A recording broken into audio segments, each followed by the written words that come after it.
नमस्कार जंटी में स्वागत है आपका। मैं हूं योगेंद्र। आप देख रहे हैं एक मुलाकात में आज हमारे साथ हैं नीलेट के डायरेक्टर जनरल अश्विनी शर्मा साहब। शर्मा साहब आपका जंटी में बहुत बहुत स्वागत। नमस्कार शर्मा साहब, मैं थोड़ा सा जानना चाहूँगा, ये हमें पता चला, दर्शक भी जानना चाहेंगे, आप एक टेक्नोक्रेट हैं और मेरे ख्याल में राजस्थान के लिए भी बड़ी सौभाग्य और स्वाभिमान की बात है कि जिस जगह आप गए हैं वहाँ राज्यों के साथ आपका समन्वय, गवर्नमेंट ऑफ इंडिया का जो एक आईटी को लेकर के बेस बना करके आगे बढ़ रहे हैं, एम्प्लॉयर के रूप में, विजन के रूप में, उस एक ग्रुप को आप लीड कर रहे हैं। मैं थोड़ा सा आपका एकेडमिक और बैकग्राउंड के बारे में जानना चाहूँगा। मैंने इलाहाबाद इंजीनियरिंग कॉलेज जो आरईसी कहलाता था, आज की तारीख में उसको एनआईटी बोलते हैं, Motilal Nehru regional engineering college से कंप्यूटर साइंस में बीटेक किया था। और कॉलेज के दौरान ही मेरे को कैंपस में 6 कैंपस इंटरव्यूज़ में मेरा सिलेक्शन हुआ था।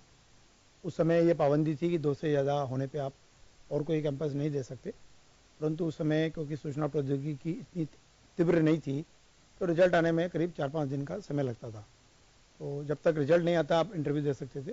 तो उसके दौरान मुझे जो कैंपस मिले उससे पास आउट होने के बाद मैंने Indian space research organisation Ahmedabad, जिसको हम स्पेस एप्लीकेशन सेंटर बोलते हैं, वहाँ पे जॉब ज्वाइन किया और वहाँ मैं करीब 2 महीने रहा। इसी दौरान मेरे को हायर स्केल में Bhabha atomic research centre Mumbai, उसमें जॉब मिला साइंटिस्ट बी सी का।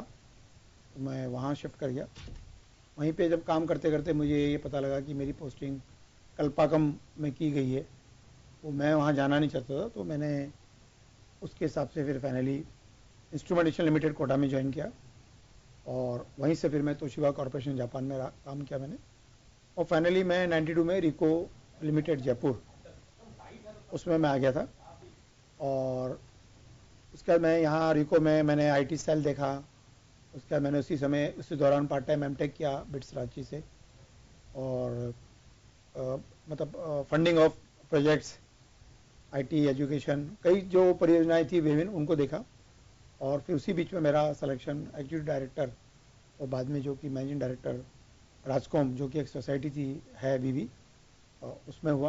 वहाँ पे मैंने जितने भी आईटी और ई गवर्नेंस के प्रोजेक्ट्स थे राजस्थान सरकार के, उनमें अपना बहुत बड़ा एक रोल प्ले किया जी।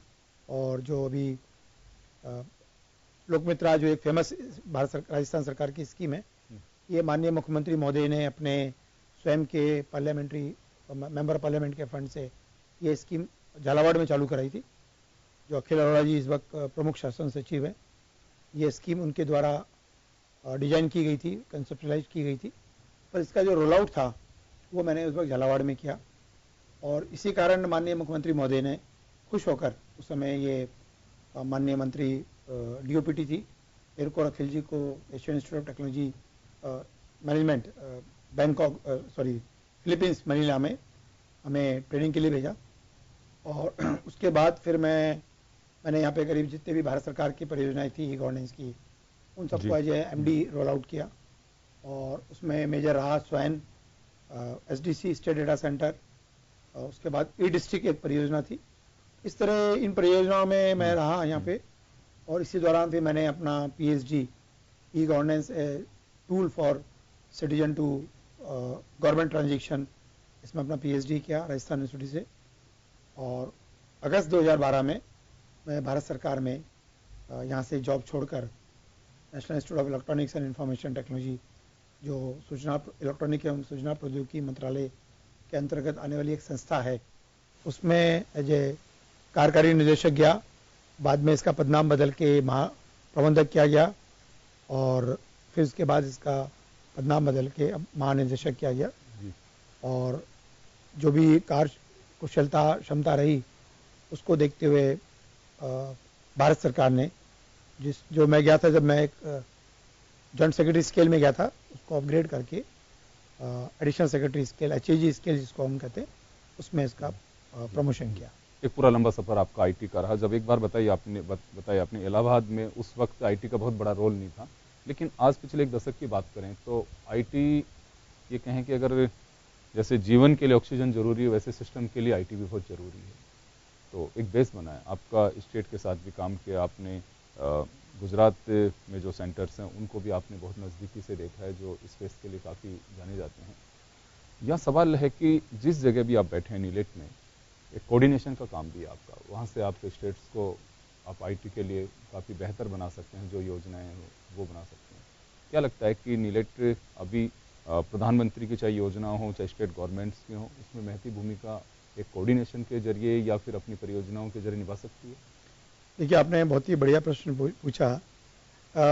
माननीय प्रधानमंत्री महोदय का एक बहुत बड़ा सोच और बहुत ही अच्छा सोच है कि यदि हम डिजिटल टेक्नोलॉजी को या सूचना प्रौद्योगिकी को अपने डे टू डे एक्टिविटीज में उपयोग में लाते हैं तो हम आने वाले फ्यूचर को चेंज कर सकते हैं और जितनी भी हमारी समस्याएं हैं उनका निजात पा सकते हैं। और यही एक कारण रहा कि जब हमने टेक्नोलॉजी का उपयोग करना चालू किया तो जो हमारी संस्था है उसने भी एक ग्रोथ दिखाई।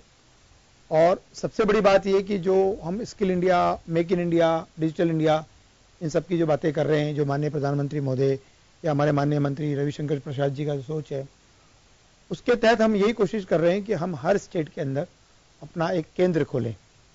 क्योंकि यदि हमें डिजिटल टेक्नोलॉजी या digital India, make in India को सपोर्ट करना है तो ये बहुत ज़रूरी है हमारे लिए कि हम अपने अंदर स्किलिंग कंपोनेंट, स्पेशली इलेक्ट्रॉनिक के क्षेत्र में और सूचना प्रौद्योगिकी के क्षेत्र में लोगों में ये लेके आएँ।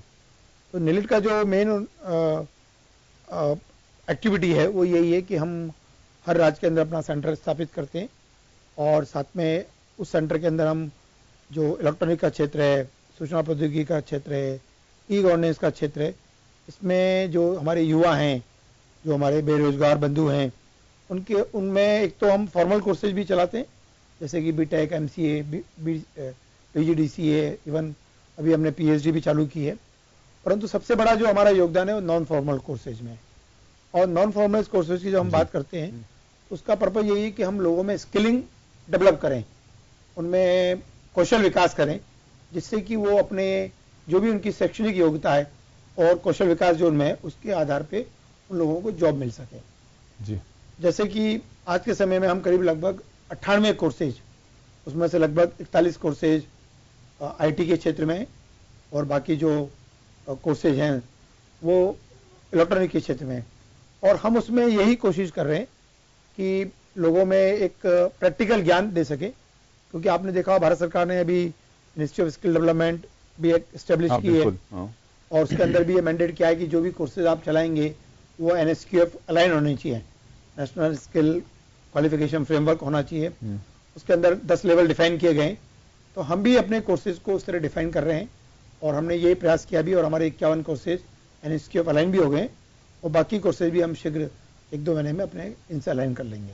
जी, अभी आपने कहा कि स्टेट्स में कुछ सेंटर खोलने की जो बात की, आई थिंक सभी राज्यों में ये आपकी योजना होगी। राजस्थान से आप निकले भी हैं, राजस्थान की योजनाओं को आपने अमली जामा भी पहना है। राजस्थान में क्या संभावना है कि जो नीलेट के साथ में यहाँ की गवर्नमेंट कुछ योजनाओं को आगे बढ़ा सके जो ऑलरेडी रन कर रही हूँ? आप तो बहुत बारीकी से जानते हैं। देखिए, जो नीलेट के जितने सेंटर्स हैं हर स्टेट में हम प्रयास कर रहे हैं, काफ़ी स्टेट्स में। आज की तारीख में हमारे करीब 35 सेंटर्स कंट्री में हर स्टेट में एस्टेब्लिश हैं। कुछ स्टेट जो रह गई जैसे गुजरात, कर्नाटका, मध्य प्रदेश, हम उसमें भी प्रयास कर रहे हैं कि शीघ्र यदि हमें बिल्टअप स्पेस मिल जाती है तो वहाँ पर भी हम अपना केंद्र चालू कर सके। मैं आपको ये बताना चाहूँगा कि हम अपने केंद्र के साथ साथ प्राइवेट पार्टनर से भी पीपीपी मॉडल पे टाई अप करते हैं जी, जिनको हम अक्रेडिटेशन सेंटर्स कहते हैं और उन अक्रेडिटेशन सेंटर के मार्फत भी हम लोग स्किलिंग का काम करते हैं। जहाँ तक आपने राजस्थान की बात कही, ये फैक्ट है कि मैं राजस्थान से आता हूँ, बिलोंग करता हूँ और एक मेरा ये दायित्व भी होता है कि मैं राजस्थान के लिए कुछ कार्य कर सकूँ। तो हमने यहाँ पे केकड़ी जो अजमेर से करीब लगभग 80 किलोमीटर दूर है, वहाँ पे अपना सेंटर स्थापित किया है। और अभी जो माननीय राज्य मंत्री हैं पीपी चौधरी साहब, वो पाली से हैं, उन्होंने दिशा निर्देश दिए हैं कि पाली में भी एक नीलेट का सेंटर खोला जाए। कल ही मैं रजत मिश्रा साहब जो प्रिंसिपल सेक्रेटरी स्किल भी हैं, उनसे कल मिला था और मेरी उनसे बात हुई और मैंने उनसे ये निवेदन किया है कि यदि हमें पाली में कोई ITI या कोई पॉलिटेक्निक कॉलेज दिया जाता है, क्योंकि हमारी स्कीम में ये होता है कि जो राज्य सरकार होती है वो या तो फ्री ऑफ कॉस्ट लैंड देती है, जैसा कि राज्य सरकार ने पहले केकड़ी में दिया, या बिल्टअप स्पेस देती है फ्री ऑफ कॉस्ट, और हम उस बिल्टअप स्पेस में अपना सेंटर इंफ्रास्ट्रक्चर को टेक केयर करते हुए वहाँ पे अपना सेटअप करते हैं और वहाँ पे फिर अपने जो कोर्सेज उनको रन करते हैं। तो पाली में मैं जाके भी आया हूँ अभी पिछले वीक ही, और जैसा मेरी कल मिश्रा साहब से बात हुई हमें उम्मीद है कि यदि हमें जगह मिल जाती है शीघ्र, जी, तो हम 2-3 महीने में पाली में भी अपना सेंटर स्थापित कर सकेंगे। ये सेंटर सर क्या रोल प्ले करेंगे यहाँ पे? देखिए, ये जो सेंटर्स हैं, इनका मेन रोल ये होता है कि स्किलिंग के जो कोर्सेज हैं, जी, जैसे हमारी कुछ स्कीम्स ऐसी होती हैं जहाँ पे कि हम जो वीकर सेक्शंस हैं, जी, उनको हम वीकर सेक्शन को हम फ्री ऑफ कॉस्ट एजुकेशन देते हैं, स्किलिंग देते हैं। साथ में जैसे मैंने आपको बताया कि हमारे 96 कोर्स चलते हैं जो कि स्किल ओरिएंटेड है, वो भी इसके माध्यम से आप वो भी इसके माध्यम से चलेंगे। उसमें भी हम वीकर सेक्शन जो है उनसे कोई फीस चार्ज नहीं करते। तीसरा, अभी भारत सरकार की एक स्कीम चल रही है जिसको हम बोलते हैं इलेक्ट्रॉनिक सेक्टर डिजाइन मैन्युफैक्चरिंग, जो कि मेक इन इंडिया को सपोर्ट करती है। और उस स्कीम के तहत जो कोर्सेज चल रहे हैं वो करीब 90 कोर्सेज हैं। उसमें से करीब 25 कोर्सेज नाइलेट के खुद के हैं, बाकी जो टेलीकॉम सेक्टर स्किल और इलेक्ट्रॉनिक सेक्टर स्किल काउंसिल्स हैं वो इस कोर्सेज को चलाती है। और इन कोर्सेज का पर्पज ये है कि ये इंडस्ट्री ओरिएंटेड कोर्सेज हैं, जैसे for example mobile repair, TV installation, TV repair, इस तरह के छोटे छोटे कोर्सेज हैं। और इन कोर्सेज में जो वीकर सेक्शन के लोग आ रहे हैं हम उनसे कोई फीस चार्ज नहीं कर रहे, वो हमारे जो टेक्निकल पार्टनर्स हैं या जो ट्रेनिंग पार्टनर्स हैं उनके माध्यम से भी चला सकते हैं, चला रहे हैं हम। और साथ में जो जनरल कैटेगरी के लोग हैं हम उनसे सिर्फ 25% फीस चार्ज करते हैं, और ये फीस 5,000 रुपये से लेकर 15,000 रुपये तक वेरी करती है। चलिए शर्मा साहब, आपके साथ हम एक मुलाकात में चर्चा जारी रखेंगे। एक छोटे से ब्रेक के लिए रुकेंगे, ब्रेक के बाद हम जल्द हाजिर होंगे।